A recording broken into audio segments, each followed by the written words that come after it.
I want to honor her. There's Vero. Good. I want you to hear this. I want to honor you, Vero, as you come up.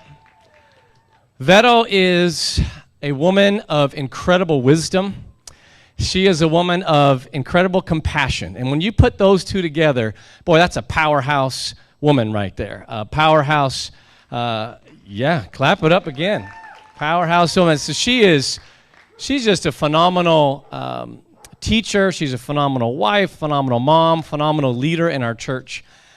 So many of us have thanked God so many times that she married Scott. Boy, she has really helped him, hasn't she? Praise the Lord that Scott has her in his life. They just have a great marriage, and praise him. But I will say this, the thing that I really want to end my honoring on is when I think we all can attest, when you're hanging out with Vero, you just know that 100% of her energy, her love, and her focus is right on you. She is not distracted. She is locked in. She cares so much about the people that she's around. So, Vero, so grateful for you. Bring us the word. Thank you, Chris. I'm so glad to be here and just making sure that Adriana made her way. Can you check, Chris? She was going to translate for our friends in Zoom. And, for those of you that we haven't met, hello, I'm Veronica, and I'm usually inside of the building translating. So I'm really glad to be out here today, and I would love to meet you if we haven't met. So I'm very glad to be here. And like Chris said, I have just loved hearing the testimonies that have been shared during the last few weeks. And I continue to be in awe. It's been so wonderful to hear the unstoppable work of God in our collective life. To hear the unstoppable work of God in our collective life. Wow. And today we honor mothers. And I want to acknowledge that as children, as sons and daughters of moms, we might have mixed feelings or mixed emotions or memories. On the one hand, the Bible calls us to honor our parents, and today we're honoring mothers. On the other hand, Mother's Day can also be painful, a painful day for those who don't have a great relationship with their mothers or their children, for those who have faced infertility and the hardship of not becoming a mother, or those who have lost their mothers, or mothers like me who have lost a child. Or in a less monumental scale, our day-to-day experience of motherhood that doesn't quite match the Hallmark holiday or the TV shows that we watch. And so today is a mixed day of honor and sorrow, and we must acknowledge both. For me, I am an adoptive mother of 3 precious girls, now precious young women. And motherhood has been a bittersweet journey for me. The last 20 years, although filled with an inexplicable joy and laughter, have also been rough. And in the midst of it, it has been a beautiful time of finding myself again, in finding Jesus again, and reconnecting with God. Through becoming a mom of my 3 daughters, I have had the sweetest, most beautiful moments, and at the same time, I have experienced pain and sorrow that have led me to take a look at who I am, not only as a mom, but as a daughter, as a wife, as a friend, as a woman, as me, as Vero. I grew up in Cancun, in Mexico. I'm the oldest daughter of 4 sisters. I am an immigrant who moved to the US a few years after my father died in the Mexico earthquake in 1985. I was 14, and I restarted middle school not knowing English, not having friends, and having left everything I knew of my young life in Mexico. I was the first in my family to go to college and really struggled to feel valuable as a Latina during a very different community around me. But with the grace and the love of God, I graduated from college and I married my wonderful man. I call him my partner in life.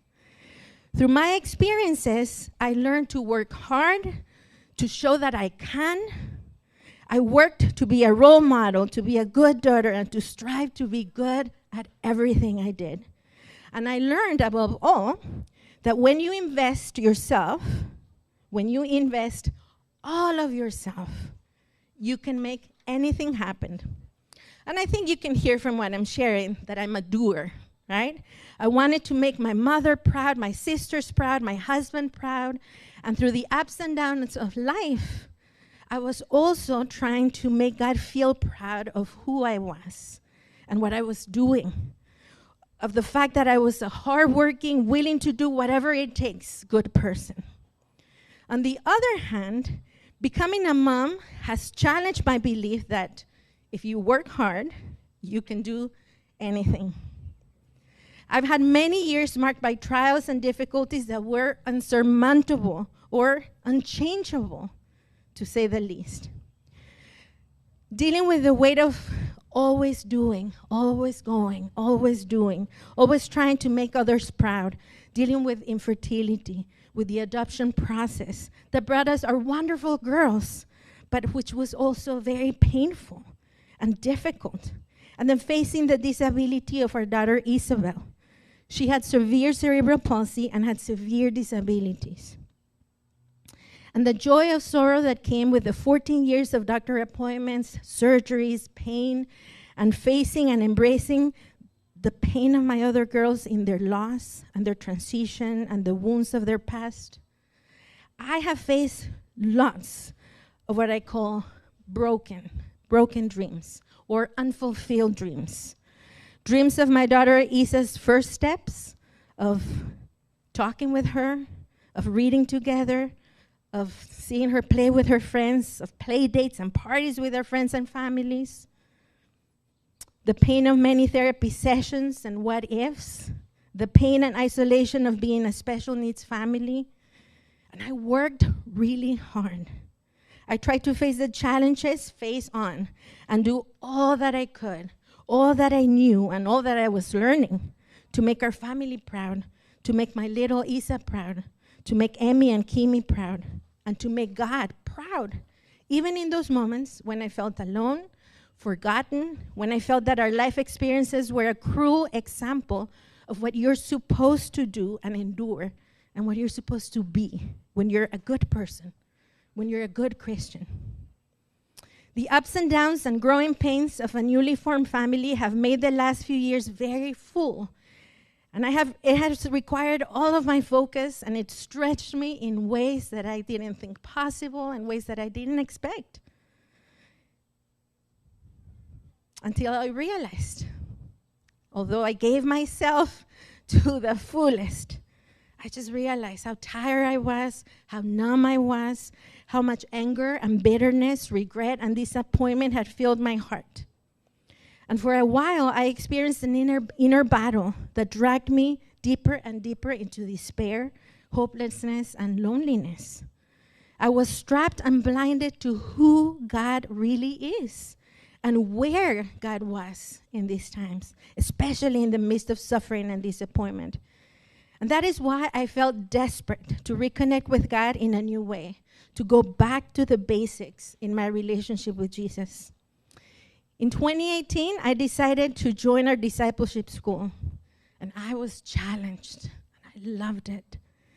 You might have heard the parable of the prodigal son in Luke 15, the story of a young man who demands his inheritance from his father and goes and lives la vida loca and loses it all, and then eventually realizes that he made a really big mistake, and he comes back to ask for forgiveness, and his father, who had been waiting for him all these years, welcomes him with open arms and with an incredible fiesta, the greatest celebration.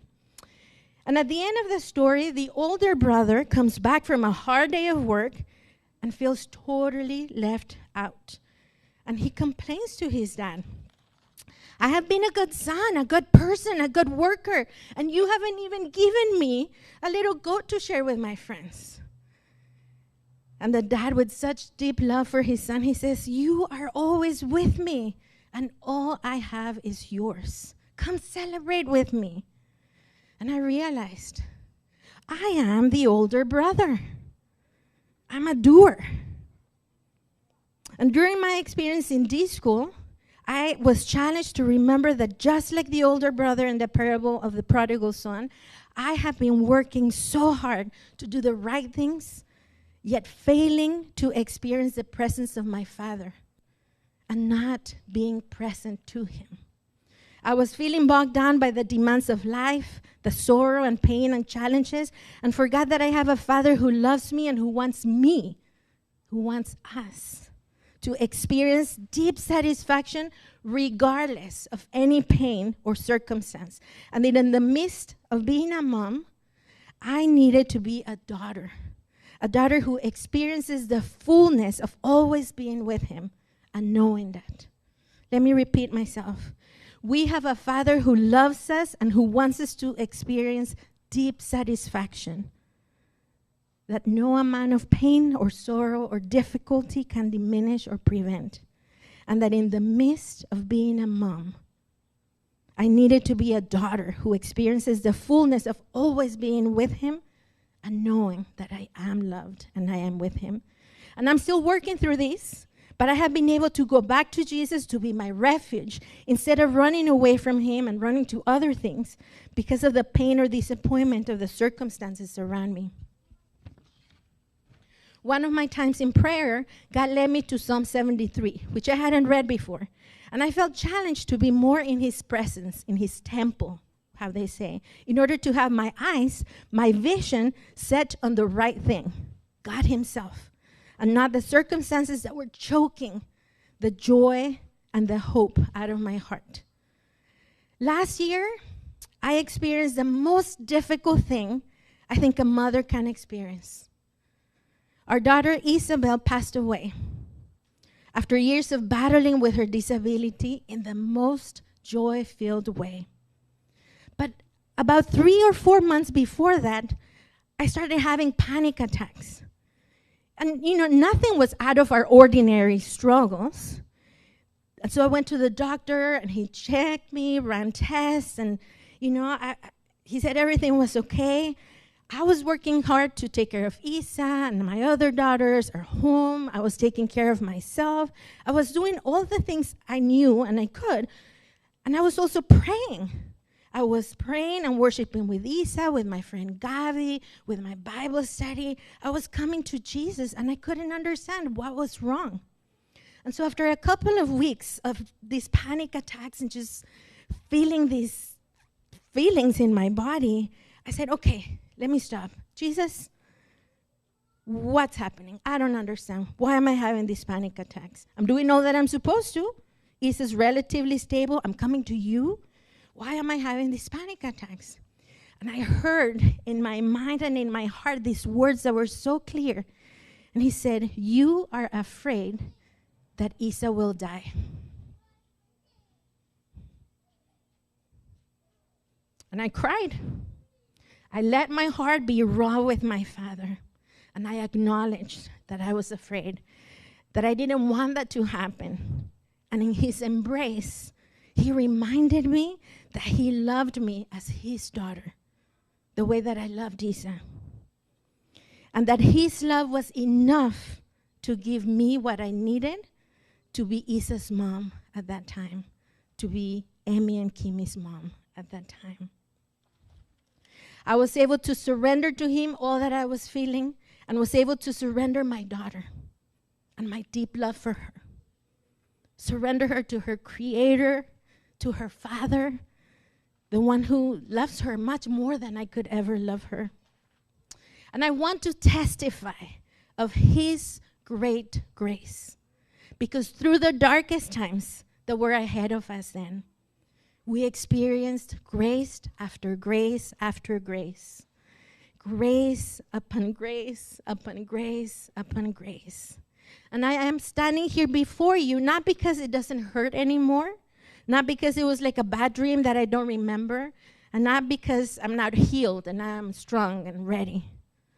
No, but because I am, as a mom whose heart aches every moment of every day, as a mom who deeply loves and wants the best for her 3 daughters, as a mom who's willing to do what it takes, I have experienced the presence and the love of my Father as a daughter who's not perfect, who still has ups and downs, but as a daughter who's willing to hold on to his hand and let him carry me as his nena, as his girl. So praise be to God for his presence with us. Thank you.